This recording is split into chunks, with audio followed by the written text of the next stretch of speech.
హరే కృష్ణ. ప్రథమోధ్యాయం అర్జున విషాదయోగం నుండి 43వ శ్లోకం.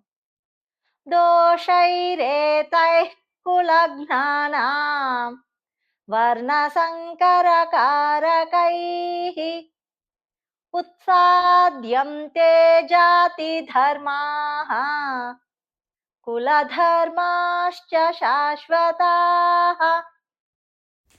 బ్లూ కలర్లో మెన్షన్ చేసినవి మహాప్రాణాక్షరాలు.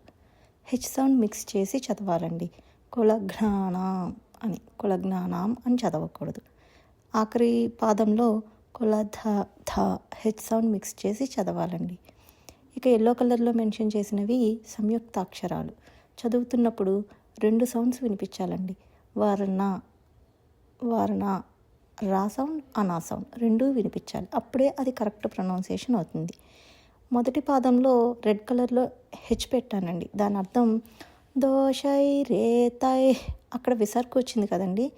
కాకి ముందు కులా వచ్చింది కదా, అంటే అది కా లెటర్కి ముందు విసర్గ ఎప్పుడైతే వచ్చిందో అప్పుడు హెచ్ సౌండ్ మిక్స్ చేసి చదవాలండి. అక్కడ నేను చదువుతున్నాను, ఒక్కసారి అబ్జర్వ్ చేయండి.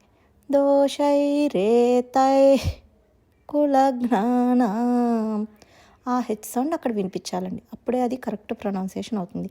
పాదం మధ్యలో కాకి ముందు ఎప్పుడైతే విసర్గ వస్తుందో అప్పుడు ఈ రూల్ ఫాలో అవ్వాలండి. ఈ శ్లోకం తాత్పర్యం: ఈ వర్ణ సాంకర్యకర్తల పాప కృత్యాల వలన అనాదిగా వస్తున్న కుల జాతి ధర్మాలు కుదురులతో సహా నశిస్తాయి అని అర్జునుడు శ్రీకృష్ణుడితో అన్నాడు.